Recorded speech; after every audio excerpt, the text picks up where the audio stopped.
عامر خان سے میری ملاقات ہوئی، میں نے اس کو کوئی دین کی بات نہیں کی، صرف محبت تھی۔ اب تک اس کے میسج آتے کہ میں زندگی میں کسی سے متاثر نہیں ہوا، تم پہلے آدمی ہو جس سے میں متاثر ہوں، میں نے کوئی جادو کیا، صرف محبت۔ لوگوں کو محبت دو، قریب ہوں گے۔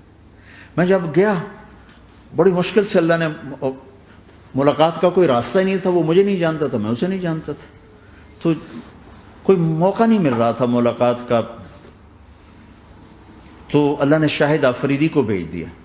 شاہد آفریدی اس کی دوستی تھی، ہمارا جو کرکٹر ہے۔ میں نے اس سے فون پر کہا یار میری ملاقات تو کروا۔ اس نے ملاقات کروائی تو اس نے مجھے کہا آدھا گھنٹہ ہے، آدھا گھنٹہ۔ جب میں پہنچا میکسیمم پونا گھنٹہ، میں نے کہا ٹھیک۔ میں گیا تو وہ سہما ہوا چہرہ کہ بھئی مولانا آ گیا، پتہ نہیں کیا کہیں گے، بھئی یہ تو کیا کر رہا ہے، تو حرام کر رہا ہے، ناچ رہا ہے، گا رہا ہے، توبہ کر، ابھی تیرے لیے دوزخ کا فیصلہ ہو جائے، پتہ نہیں کیا ہوگا۔ وہ ڈرا ہوا سہما ہوا تھا۔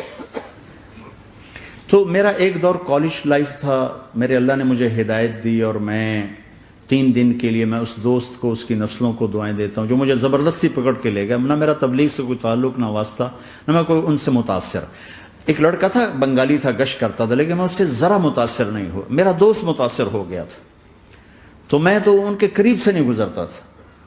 تو وہ اور میں اسکول میں اکٹھے آ رہے تھے، کالج میں اکٹھے آ رہے تھے، تو وہ متاثر ہوا، وہ 3 دن کے لیے جا رہا تھا، تو مجھے بتائے بغیر میرا ہاتھ پکڑ کے لے گیا، مجھے کام ہے چلو میرے ساتھ۔ اور میں اس کو انکار نہیں کر سکتا تھا، یہ میرا اس کا تعلق تھا، اب بھی اسی طرح بھائیوں جیسا تعلق۔ میں اس کا احسان ماں، مجھے زبردستی لے گیا۔ ہمارے پنجابی کی مثال ہے، کبے نو لت لگی، وہ سیدھا ہو گیا۔ وہ جو ہوتا ہے ہنچ بیک ہوتا ہے نا، اس کو کسی نے لات ماری تو وہ سیدھا ہو گیا۔ مہربانی بھائی تیری لات سے میں سیدھا ہو گیا، تو مجھے تو وہ کبے والی لت پہ گئی۔ تو اللہ نے مجھے اس طرف لگا دیا۔ اور جب میری کالج لائف، میں نے کالج کا بہترین سنگر تھا، اسکول کا بہترین، یہ جنید جمشید کیا ہے جو اس زمانے میں یہ سارا کو اٹھایا میں نے سارا کیا ہے۔ تو اب وہ بیچارہ ایسے بیٹھا ہوا، تو میں نے اس سے بیٹھتے ہی فلموں کی باتیں شروع کر دی۔ اور تھوڑی دیر بعد کہ میں نے محسوس کیا کہ فرام 60 to 72 جو فلم انڈسٹری کو جتنا میں جانتا تھا اتنا وہ نہیں جانتا تھا۔ تو اس کے اوپر میرے علم کا روپ پڑ گیا، اس کی لائن کا علم تھا نا۔ تو حیران پریشان، یہ واز تو ہو نہیں رہا، تو کبھی دلیپ کمار کی باتیں شروع ہو گئیں، کبھی راج کپور کی شروع ہو گئیں، اور کبھی محبوب صاحب شروع ہو گئے، کبھی مدن موہن شروع ہو گئے۔ وہ آدھا گھنٹہ تو یوں ہی گزر گیا۔ تو آدھے گھنٹے کے بعد میں نے کہا جی ہمارا تو ٹائم اوور کا نہیں، اٹھیں چلے ادھر چل کے بیٹھتے ہیں۔ میں کھانے کی ٹیبل پر تھے تو وہاں جا کے بیٹھ گئے، پھر وہیں باتیں شروع ہو گئیں۔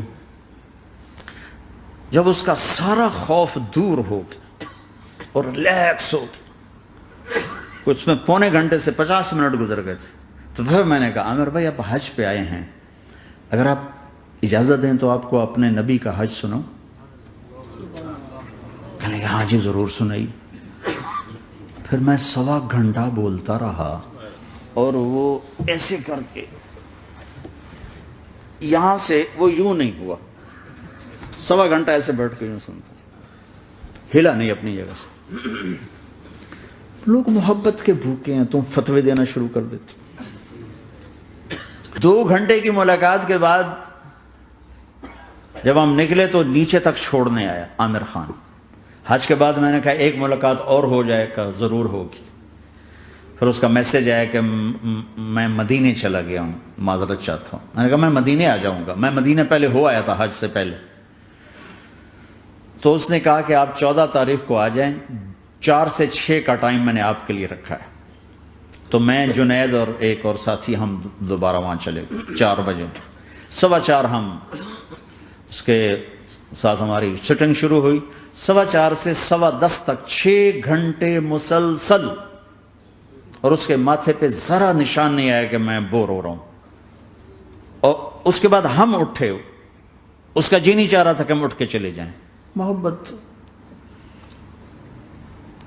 پھر ایک امتحان پڑ گیا، میں اجتماع میں تھا رائمنڈ کے پچھلے سال، اس کا میسج آ گیا میری فلم تلاش آ رہی، اس کی کامیابی کی دعا کرو۔ اے چنگی بڑی. میں کہا اب کیا کروں؟ جواب دینا بھی ضروری، دعا بھی نہیں ہو سکتی، کیا کروں؟ تو جب وہ میسج آیا تو میرے سامنے کوئی 10-12 علماء بیٹھے تھے. میں نے کہا بھائی یہ میسج ہے، اس کا جواب. کہا جی یہ ہمارا فیلڈ نہیں تمہارا ہے، تو ہی جواب دے. میں سارا دن سوچتا رہا، مجھے کوئی جواب سمجھ میں نہیں آیا کہ جان بھی بچ جائے، جواب بھی چلا جائے. پھر اگلا دن بھی گزر گیا، مجھے کچھ سمجھ میں نہیں آیا. میں عصر کا وضو کر رہا تھا، ایک دم اللہ نے ایک مضمون دل میں ڈالا. تو میں نے فوراً بیٹھ کے اس کو میسج کیا کہ عامر بھائی، جو کریٹیو ہوتا ہے نا ذہن، یہ اللہ کسی کسی کو دیتا ہے. تخلیقی ذہن یہ اللہ تعالیٰ کسی کسی کو دیتا ہے، ہر ایک کو نہیں دیتا. اور یہ اللہ کی بہت بڑی عطا ہوتی ہے. اور میں نے تمہارے ساتھ جو وقت گزارا اس میں میں نے دیکھا کہ اللہ نے تمہیں تخلیقی ذہن دیا ہے، تم کریٹر ہو. اور جو لوگ اس ٹائپ کے ہوتے ہیں وہ کامیابی ناکامی کی پرواہ نہیں کرتے، وہ اپنے کام سے کام رکھتے ہیں. آپ کا بھائی تو فوراً اس کا میسج آیا، آپ ٹھیک کہہ رہے ہیں، آپ ٹھیک کہہ رہے ہیں. بات ہو گئی. پھر میں تھا ہانگ کانگ، میں نے وہاں سے اس کو میسج کیا. دیکھو کسی مصروف آدمی کو براہ راست فون نہ کیا کرو، میسج کیا کرو کہ میں آپ کو فون کر سکتا ہوں، چونکہ میں اس کا بہت ستایا ہوا، بہت ستایا. تو میں نے اسے میسج کیا کہ میں طارق جمیل ہانگ کانگ میں آپ کو فون کر سکتا ہوں، میں آپ کو فون کر سکتا ہوں. میں ہمیشہ اسے، اب بھی میرا فون پہ رابطہ ہے، میں پہلے اسے میسج دیتا ہوں میں آپ کو فون کر سکتا ہوں. اگر اس کا جواب نہ ہے پھر میں نہیں کرتا ہوں.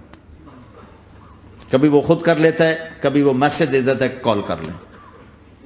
تو تھوڑی دیر بعد اس کا فون آ گیا، کیونکہ میں اس وقت دلی میں ہوں، کانفرنس میں تھا. تو میں نے آپ کا میسج دیکھا تھا، میں اٹھ کے باہر آ گیا ہوں، ابھی آپ سے بات کر کے پھر میں جاؤں گا.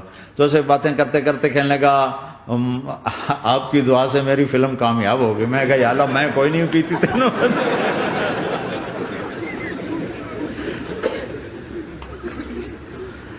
بھائیو محبتیں بانٹو، نفرتیں تو پہلے ہی بہت پھیل چکی.